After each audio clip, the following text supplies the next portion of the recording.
Ici, le temps ne passait pas comme on l'imaginait.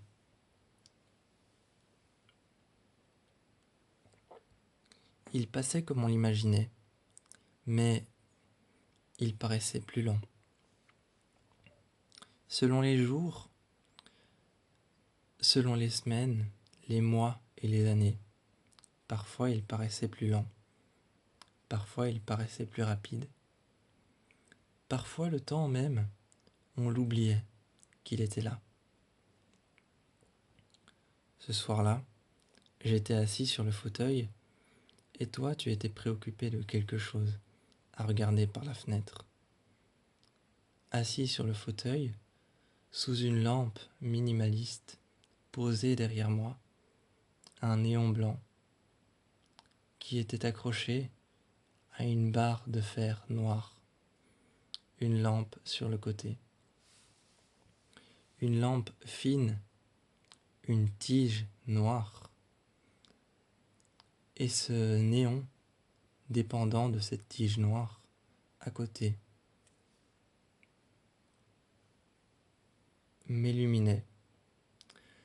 Ce néon, cette tige noire, cette lumière, cette lampe, des deux côtés du fauteuil, ces deux tiges noires, ces deux bâtons en métal, dépendant de la prise, m'illuminaient de mille feux. Toi, tu regardais par la fenêtre, et j'ai jeté un regard vers toi, en te demandant « Quelque chose te dérange ?» Et tu t'es retourné, un bras sur l'épaule et un bras sur tes côtes, m'observant. Tu m'as demandé pourquoi est-ce qu'on ne pouvait pas aller voir le grand bâtiment qu'il y avait à l'extérieur. Un grand bâtiment gris, imposant. À l'intérieur, une sorte de bruit était en écho, constant.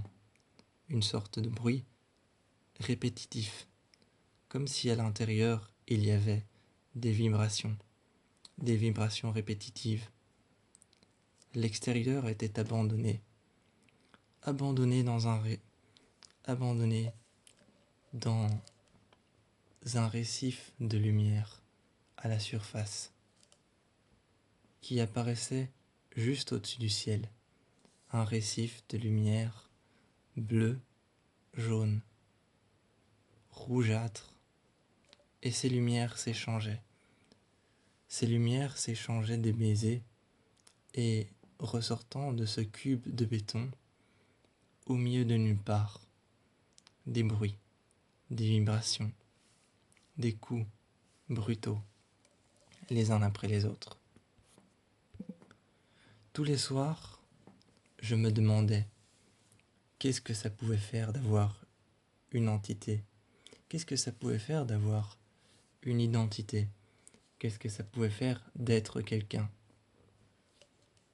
Tous les soirs, je me demandais ça, et je regardais le mur.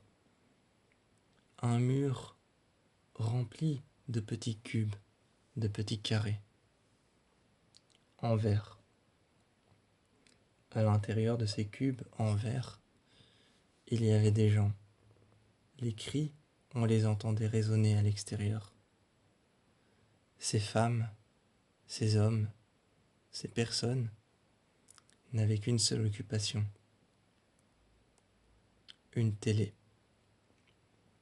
et une caméra. Il y avait une télé, une vieille télé, une caméra qui les filmait, enregistrant le son comme les images, une chaise posée au milieu de la pièce, un lit sur le côté, un lit collé sur le côté, et des toilettes, une prison de métal et de plexiglas.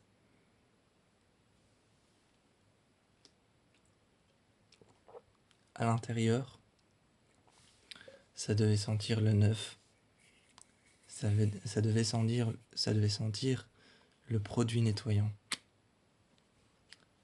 On venait les voir parfois, et nous, depuis notre appartement, on observait chacun des gestes de ces personnes enfermées.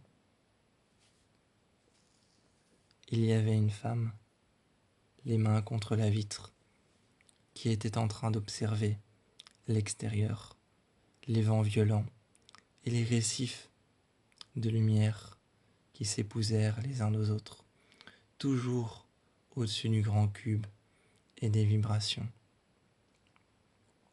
Ce soir-là, tu t'es mis près de moi et je t'ai regardé, pas sûr de ce que j'allais dire.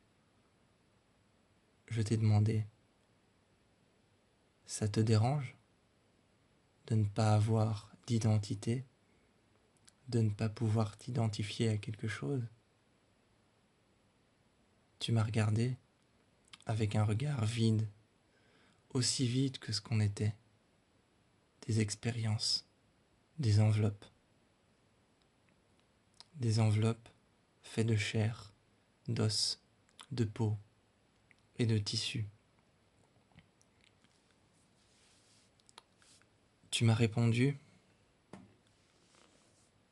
que oui, ça te dérangeait, mais que plus qu'autre chose, tu avais l'impression d'être vivant, mais d'être vide, comme si les mots que tu prononçais n'avaient aucun sens.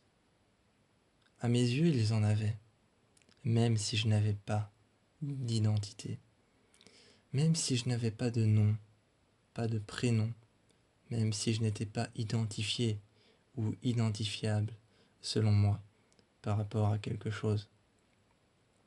Qu'est-ce que j'étais? J'étais juste en vie, en fin de compte.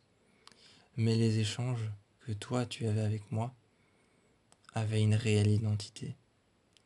Cette identité, c'était d'eux. Ils avaient une identité et une nécessité. Ces échanges, ils étaient qui tu étais. Toute ton identité, toute ta personnalité passait à travers ces échanges. Alors, on ne pouvait pas dire que tu étais grand, petit. On ne pouvait pas dire que tu étais d'un tel genre ou d'un autre. Je savais pertinemment que tu étais un homme de grande taille, 1,80 m. Mais la taille, le poids, le regard, le sexe, tout cela comptait. Mais le reste avait été supprimé. Toute ton identité passait par ton poids, ta taille, ton sexe, la couleur de tes yeux, de tes cheveux, ton allure, ta carrure portante, les épaules redressées vers l'arrière, la carrure de ton torse, toute ton identité passait par là. Moi, j'ai dit que ça ne me dérangeait pas. En fin de compte, notre identité peut passer par notre physique. C'est comme contredire ce qui a été mis en place. Essayer de supprimer les identités. C'était comme essayer de le contredire et tu t'es mis près de moi. Tu ne t'es pas blotti, tu t'es simplement assis près de moi. Et tu m'as regardé. Tu as commencé à te regarder toi, comme si tu te rendais compte que tu pouvais contredire ce qu'on avait fait avec l'être humain. Comme si tu te rendais compte, à travers mes paroles, que tu pouvais contredire ce que l'être humain avait fait, de l'être humain lui-même. Il avait supprimé ce à quoi on pouvait se raccrocher pour exister, pour voir si on pouvait continuer à exister sans. Tu as regardé tes mains, ouvert les paumes, serré les poings. Tu as regardé devant toi le mur, et puis tu m'as regardé moi. J'étais silencieux, sur le côté, haussant les épaules et te regardant, comme si je n'avais plus rien d'autre à dire, mais que je m'étais rendu compte de la faille. On existe parce qu'on est là, pas parce qu'on est grand, parce qu'on a les yeux bleus, parce qu'on est châtain, ou parce qu'on a une voix grave ou aiguë. On existe parce qu'on est ici, parce qu'on est là, et parce que le temps passe. La légitimité d'un humain ne résonne pas à son physique, à sa manière d'agir, à son caractère, mais au temps qui s'écoule.